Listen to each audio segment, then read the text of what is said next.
Tamilselvi. Hi Gayatri, என்ன திடீர் visit? Tamilselvi, உன்கிட்ட ஒரு சின்ன ஹெல்ப் கேட்டு வந்திருக்கேன். ஹெல்ப்பா? என்கிட்ட என்ன ஹெல்ப்? நான் டிஎன்பிஎஸ்சி எக்ஸாம் எழுத போறேன். நல்லா படிச்சிருக்கேன். பட் எக்ஸாம் எப்படி நடக்கும், என்னென்ன கேட்பாங்க, இதெல்லாம் நினைச்சாலே பயமா இருக்கு. அதுக்கு நான் என்ன பண்ணணும்? நீ அந்த பரீட்சை எழுதி பாஸ் பண்ணி இப்ப கவர்மெண்ட்ல வேலை செய்யற. இந்த டிஎன்பிஎஸ்சி எக்ஸாம் எப்படி நடக்குது, பரீட்சை எழுதுறப்போ நாம என்னென்ன செய்யணும், என்னென்ன செய்யக்கூடாது, இத மட்டும் எக்ஸ்பிளைன் பண்ணா நான் தைரியமா எக்ஸாம் எழுதிருவேன். இவ்ளோதானா? இந்த டிஎன்பிஎஸ்சி எக்ஸாம ரொம்ப தெளிவான விதிமுறைகளோட நடத்துறாங்க. தேர்வு எழுதுறவங்களுக்காக டிஎன்பிஎஸ்சி வெப்சைட்லயும் யூடியூப்லயும் ஒரு படமே வெளியிட்டு இருக்காங்க. பார்க்கலாமா? கண்டிப்பா.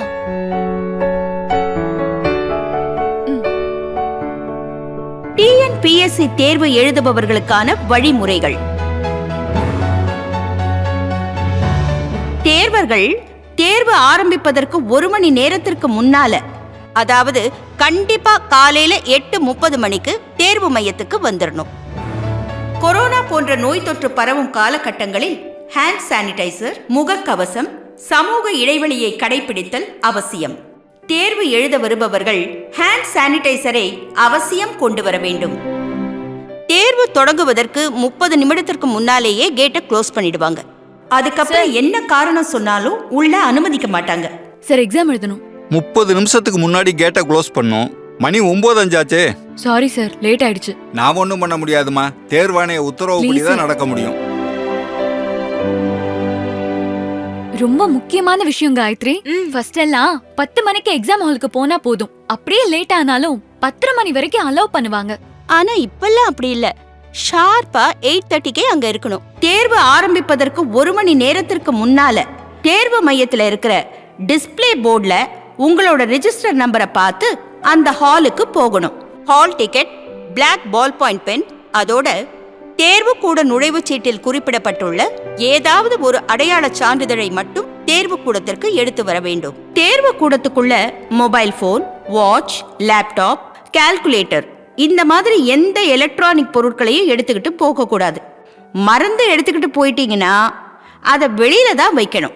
அதை வேற யாராவது எடுத்துக்கிட்டு போயிட்டா அதுக்கு தேர்வு ஆணையமோ தேர்வு மையமோ பொறுப்பேற்காது. இந்த தேர்வுக்காக உங்களுக்கு தரப்பட்டிருக்கிற ஹால் டிக்கெட்ல இருக்கிற வழிமுறைகளை முதல்ல நீங்க படிக்கணும். எக்ஸாம் ஹால்ல OMR விடைத்தாள் கொடுப்பாங்க. இந்த விடைத்தாள்ல 2 பக்கங்கள் இருக்கும். இந்த விடைத்தாள்ல எந்த பக்கத்திலையும் தேவையற்ற குறிப்புகள் எழுதுவதோ, குறியீடுகள் செய்வதோ, சேதப்படுத்தவோ கூடாது. அப்படியே ஏதாவது செஞ்சீங்கன்னா உங்களுடைய விடைத்தாள் செல்லாதது ஆகிவிடும். OMR விடைத்தாளின் 2ஆம் பக்கத்துல தரப்பட்டிருக்கிற அறிவுரைகளை படிச்சுட்டு கீழ்பக்கத்துல தரப்பட்டிருக்கிற கட்டத்துல தேர்வு எழுதுறதுக்கு முன்னால கையெழுத்து போடணும். OMR விடைத்தாளோட பக்கம் 1ல 2 பகுதி இருக்கு. பகுதி 2ல பிரிண்ட் ஆகியிருக்கிற உங்களோட போட்டோ, பெயர், பதிவு எண், பாடம், தேர்வு மையம் மற்றும் தேர்வு கூடத்தின் பெயர், தேதி, இந்த விவரங்கள்லாம் சரியா இருக்கான்னு பார்த்துக்கணும். உங்களுக்கு கொடுக்கப்பட்டிருக்கிற கொஸ்டின் பேப்பர்ல பிரிண்ட் சரியா இருக்குதா, பேஜ் நம்பர் மிஸ் ஆகாம இருக்குதா, இதெல்லாம் தரவா செக் பண்ணிக்கோங்க. நீங்க ஆன்சர் பண்ணதுக்கு பிற்பாடு அந்த மாதிரி ஏதாவது இருக்குதுன்னு சொன்னீங்கன்னா என்னால ரீப்ளேஸ் பண்ண முடியாது. இந்த பிரிண்ட் ஆன விவரங்கள்ல ஏதாவது தவறு இருந்தால் உடனடியா தேர்வு கூட கண்காணிப்பாளர்கிட்ட தெரியப்படுத்தணும். தேர்வு தொடங்குறதுக்கு 15 நிமிஷத்துக்கு முன்னாடி வினாத்தாள் புக் கொடுப்பாங்க.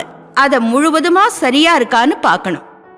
ஏதாவது குறைபாடு இருக்கும் பட்சத்துல தேர்வு கண்காணிப்பாளர்கிட்ட உடனே தெரியப்படுத்தணும். உங்களுடைய வினாத்தாள்ல உள்ள நம்பரை OMR விடைத்தாள்ல எழுதணும். நீங்க எழுதின நம்பரை அந்தந்த நம்பர் உள்ள கட்டத்துல கருப்பு மையால ஷேட் பண்ணணும். இந்த இடத்துல ஒரு விஷயத்தை நீங்க மனசுல பதிவு பண்ணிக்கணும். கருப்பு கலர் பால் பாயிண்ட் பேனாவை தான் நீங்க யூஸ் பண்ணணும். பென்சிலை உபயோகப்படுத்த கூடாது. ப்ளூ கலர் பேனாவாலேயோ இல்ல வேற கலர் பேனாவாலேயோ இல்ல இங்கு பேனாவிலேயோ எழுதுனா உங்களோட விடைத்தாள் செல்லாததாக்கப்படும். அதனால கருப்பு கலர் பால் பாயிண்ட் பேனாவை கூடுதலாவே கையில வச்சுக்குங்க.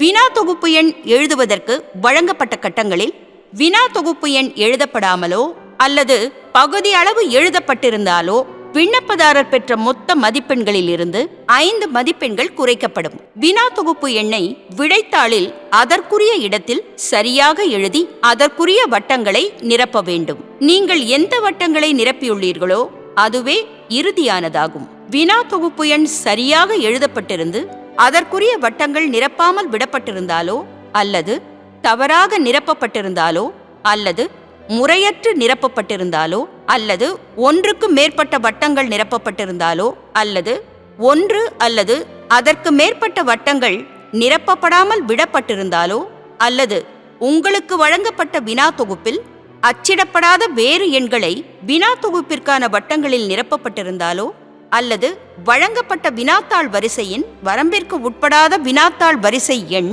நிரப்பப்பட்டிருந்தாலோ விடைத்தாள் செல்லாததாக்கப்படும். கேள்வித்தாள்ல இருக்கிற கேள்விகளையும் பதில்களையும் நல்லா படிச்சு மனசுல பதிய வச்சுக்குங்க. அதுக்கப்புறம் OMR விடைத்தாள்ல இருக்கிற அத்தனை கேள்விகளுக்கும் தவறாம விடையளிக்க வேண்டும். நல்லா ஞாபகம் வச்சுக்குங்க, கருப்பு நிற பால் பாயிண்ட் பேனாவை தான் பயன்படுத்தணும். நீங்க விடையளிக்கிறதுக்காக A, B, C, D, E என 5 வட்டங்கள் கொடுக்கப்பட்டிருக்கும். சரியான விடைக்குண்டான கட்டத்தில் ஷேட் பண்ணணும். ஒரு குறிப்பிட்ட கேள்விக்கு விட தெரியலனா E என்ற வட்டத்தை அவசியம் ஷேட் பண்ணணும். ஏனெனில் தவறான வழிமுறைகளை தடுக்கும் விதமாகவும் நேர்மையான தேர்வர்களுக்கு எந்தவித பாதிப்பும் ஏற்பட்டு விடக்கூடாது என்ற நல்ல நோக்கத்துடன் தேர்வாணையம் இந்த முடிவினை எடுத்துள்ளது. ஒவ்வொரு கேள்விக்கு ஒரு பதில் மட்டுமே விடையாக இருக்க வேண்டும். ஒன்றுக்கும் மேற்பட்ட வட்டங்கள் நிரப்பப்பட்டு அவற்றுள் ஒரு விடையானது சரியானதாகவே இருந்தாலும் அந்த கேள்விக்கான விடை தவறானதாக கருதப்படும். நீங்க வட்டத்துல ஷேட் பண்ணாம இந்த மாதிரி டிக் மார்க் பண்றதோ, இன்டு பண்றதோ, டாட் பண்றதோ, பகுதியாக ஷேட் பண்றதோ, உள்ளுக்குள்ள வட்டம் போட்டாலோ நீங்க நல்லா படிச்சிருந்து சரியான விடையாக இருந்தாலும் இந்த மாதிரி குறியீடு செஞ்சா உங்க விடைத்தாள் இன்வேலிட் ஆகிவிடும். அதனால சரியான முறையில வட்டத்தை முழுமையா ஷேட் பண்ணணும். ஒவ்வொரு கேள்விக்கும் விடையளிக்கிறப்போ ஒரே ஒரு சரியான விடையை மட்டும்தான் நிரப்பணும். OMR விடைத்தாளில் எந்த ஒரு வினாவிற்கும் அது தொடர்பான எந்த ஒரு வட்டமும் நிரப்பப்படாமல் இருந்தால் பெறப்பட்ட மொத்த மதிப்பெண்களில் இருந்து 2 மதிப்பெண்கள் குறைக்கப்படும். விடைத்தாளின் பக்கம் 1இல் அனைத்து கேள்விகளுக்கும் விடையளித்த பின்னர் அந்தந்த காலத்திற்கு கீழ் எத்தனை A, எத்தனை B, எத்தனை C, எத்தனை D, எத்தனை E விடையாக குறித்து உள்ளீர்கள் என கணக்கிட்டு எழுத வேண்டும். அதன் பிறகு முதல் காலத்தில் Aயில் உள்ள எண்ணிக்கையான 17, இரண்டாம் காலத்தில் Aயில் உள்ள எண்ணிக்கையான 14, மூன்றாம் காலத்தில் Aயில் உள்ள எண்ணிக்கையான 16 இந்த மூன்றையும் சேர்த்து கூட்டிக் கொள்ளவும். 17 + 14 31 + 16 47. இந்த கூட்டுத்தொகையான 47ஐ பிரிவு 3Aயில் உள்ள A கட்டத்தில் நிரப்ப வேண்டும். 047 என்று நிரப்ப வேண்டும். பின்னர் முதல் காலத்தில் Bயில் உள்ள எண்ணிக்கையான 19, இரண்டாம் காலத்தில் Bயில் உள்ள எண்ணிக்கையான 16, மூன்றாம் காலத்தில் Bயில் உள்ள எண்ணிக்கையான 16 இந்த மூன்றையும் சேர்த்து கூட்டிக் கொள்ளவும். 19 + 16 35 + 16 51. இந்த கூட்டுத்தொகையான 51ஐ பிரிவு 3Aயில் உள்ள B கட்டத்தில் நிரப்ப வேண்டும். அதுபோல முறையே 3 காலங்களில் உள்ள C, 3 காலங்களில் உள்ள D, 3 காலங்களில் உள்ள E ஆகியவற்றை கூட்டிக் கொள்ளவும். பின்னர் அந்த கூட்டுத்தொகையை பகுதி 2இல் பிரிவு 3Aயில் உள்ள CDE ஆகிய கட்டங்களில் அந்தந்த கூட்டுத்தொகையை எழுத வேண்டும். அதன் பிறகு பிரிவு 3Bயில் அதற்குரிய வட்டங்களை நிரப்ப வேண்டும்.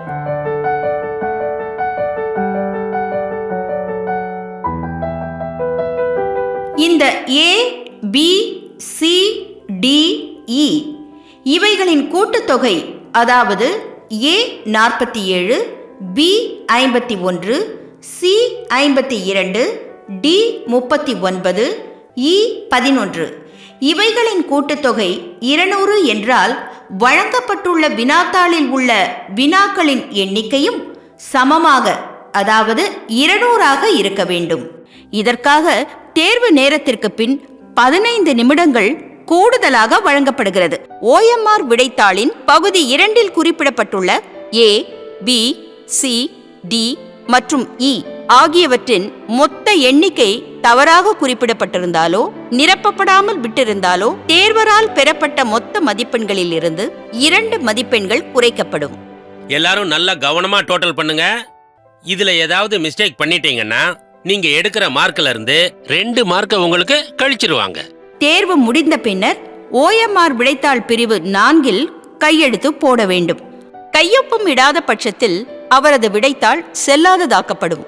அனைத்து கேள்விகளுக்கான விடைகளை அளித்த பின்னர் உங்களது இடது கை பெருவிரல் ரேகை பதிவினை பகுதி 1இன் கீழ்ப்பக்கத்தில் உரிய இடத்தில் பதிக்கவும். OMR விடைத்தாளில் பதித்த பிறகு OMRஇன் வேறு எந்த இடத்திலும் மை பட்டு விடாதபடி தேர்வர்கள் கவனமாக கையாள வேண்டும். தேர்வர்கள் கையெழுத்திட்டு இடது கை பெருவிரல் ரேகையை பதித்த பிறகு தேர்வு கூட கண்காணிப்பாளர் அதில் கையெழுத்திடுவார். உங்கள் விடைத்தாளில் நீங்கள் குறித்துள்ள அனைத்து விவரங்களுக்கும் நீங்கள் மட்டுமே பொறுப்பாவீர்கள். எனவே விவரங்கள் சரியாக உள்ளனவா என்று உறுதிப்படுத்திக் கொள்ளுங்கள்.